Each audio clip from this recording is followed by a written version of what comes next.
ఏదైతే minority corporation chairman ఉన్నారో ఉబైదుల్లా కోత్వాల్ గారు ప్రధానంగా ఈ దళితుల మధ్య ముస్లిం మధ్యలో మళ్ళీ మతోన్మాద ఆలోచన తీసుకురావాలనే దురుద్దేశంతోన ఇవాళ మళ్ళీ ఆ నిర్మాణాలు చేపట్టాలని కుట్రపూరితంగా నిన్న వెళ్ళి మళ్ళీ అక్కడ కూడా సాగు అంటే దాన్ని సదును చేయించే విధంగా మరి బోరు వేయించంగా ప్రయత్నం చేస్తూ ఉన్నాడు.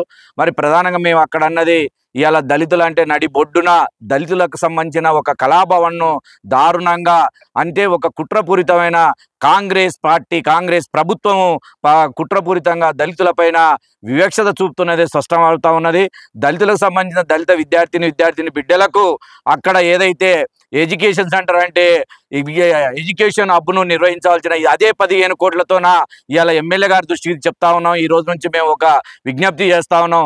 ఖచ్చితంగా 15 కోట్లతో నిర్వహించబోయే ఆ ఉర్దూగారు కాదు, అక్కడ ఆ ఉర్దూగారుకు సంబంధించిన స్థలం సరిపోని విధంగా వాళ్ళకి సంబంధించింది ఏదైతే మైనార్టీకి సంబంధించిన ఒక సర్కస్ గ్రౌండ్లో దాదాపుగా 20 ఎకరాల ఉన్నది. అదేవిధంగా ఏదైతే మన మదీనా కాలేజ్ దగ్గర ఒక దాదాపుగా ఎకరాల భూమి ఉన్నది. డెంటల్ కాలేజ్ దగ్గర కూడా ఎకరాల వక్ఫ్ బోర్డు భూములు ఉన్నాయి. దాదాపు చూస్తే ఈ స్థానిక పట్టణంలో మొత్తం కూడా 100 ఎకరాలకు పైగా ఉన్నది. అక్కడ పిల్లలకు కానీ మీకు సంబంధించిన ఆజుకి వెళ్ళేవారు కానీ మతోన శిక్షణ తరగతులు ఇవ్వడానికి కానీ అక్కడ చేయడానికి అక్కడ మరి ఎన్నో ఇబ్బందులు ఎదిగే ప్రమాదం ఉన్నది. ఇంకోటి కూడా అక్కడ సంబంధించిన దళితులు కానీ బీసీలు కానీ ఎస్టీలు కానీ లేదు ప్రభుత్వపరమైన కార్యక్రమాలు ఏవి నిర్వహించడానికి కళాభవన్ ప్రధానమైన సెంటర్ కాబట్టి ఆ సెంటర్లో కావాలనే కుట్ర చేయడం ఏదైతే ఉబైదుల్లా కోత్వాల్ గారు ఉన్నారో ఆ ఉబైదుల్లా కోత్వాల్ ఆలోచన దాన్ని మానుకోవాల్సిన అవసరం బాధ ఉందని దళిత సంఘాలు తీవ్రంగా కూడా వ్యతిరేకిస్తూ హెచ్చరిస్తున్నాం అని చెప్పి సందర్భంగా తెలియజేస్తా ఉన్నాం. ఇప్పటికీ ఏదైతే పోటీ పరీక్షలకు వచ్చే బిడ్డలకు కూడా ఎక్కడ కూడా కనీసం విశ్రాంతి తీసుకునే లేకపోవడం జరుగుతూ ఉంది. దూర ప్రాంతాలు వచ్చే వాళ్ళకు అక్కడ వాళ్ళు కూడా విశ్రాంతి చేస్తూ వాళ్ళకు ఉండడానికి కూడా ఒక భవనం కావాల్సిన అవసరం ఉంది. ఇంకోటి లైబ్రరీని కట్టవలసిన అవసరం ఉంది. స్టడీ సర్కిల్ కట్టవలసిన అవసరం ఉంది. ఇవాళ ఎటువంటి కూడా లేని పరిస్థితుల ఇవాళ దళిత బిడ్డలు దళిత విద్యార్థులు రోడ్ల పైన ఎక్కడైనా పరీక్షలకు కానీ రకరకాల ఇబ్బందులు పడుతున్న పరిస్థితులు ఉంది. ఇది దృష్టిలో ఎమ్మెల్యే గారు పెట్టుకోవాల్సిన బాధ్యత ఉందని చెప్పి ఈ సందర్భానికి విజ్ఞప్తి చేస్తా ఉన్నాం. ఇప్పటికైనా మిమ్మల్ని ఎమ్మెల్యే గారు మీరంటే మాకు ప్రేమ అభిమానం ఉంది, కానీ మీరంటే మాకు ఇవాళ వరకు మా భుజాల విన ఇప్పటి వరకు కూడా మిమ్మల్ని ఎక్కడ కూడా ఏ సందర్భం కూడా వ్యతిరేకించలేదు.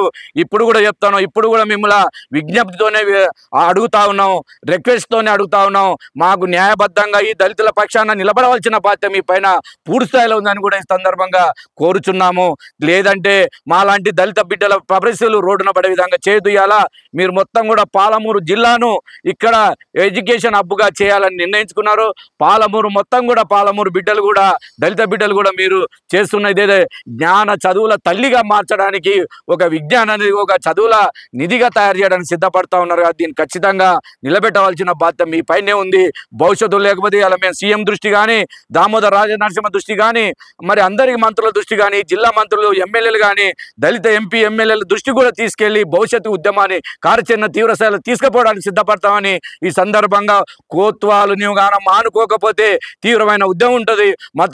దళితుల మధ్య కానీ ముస్లిం మధ్య నీవే చిచ్చు పెడుతున్నామని స్పష్టంగా అర్థమవుతుంది. కాబట్టి ఇటువంటి విధానాలకు పాల్పడితే భవిష్యత్తులో రాజకీయంగా కూడా మీ కాంగ్రెస్ ప్రభుత్వం సమాధి చేయక తప్పదని హెచ్చరిస్తా ఉన్నాం. జై భీమ్, జై భీమ్.